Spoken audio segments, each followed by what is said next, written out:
Gaming Mouse, încă unul, AOC GM200 Lighting FX, Enable Switch, normal RGB. Culori frumoase.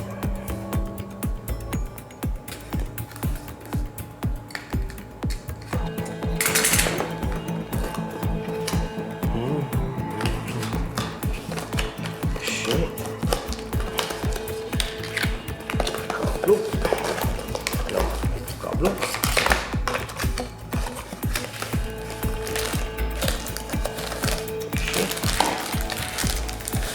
Okay. Let's change just a bit. Okay. Plastic de calitate dubioasă.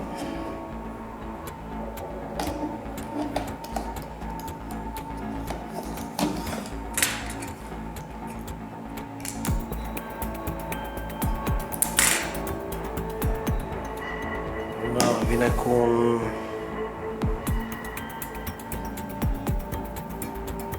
cam așa arată mai în detaliu.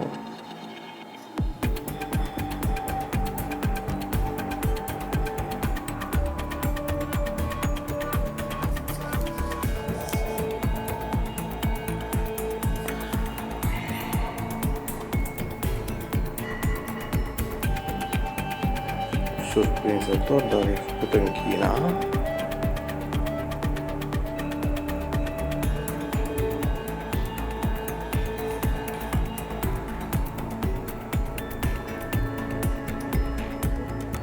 Very good one, snake.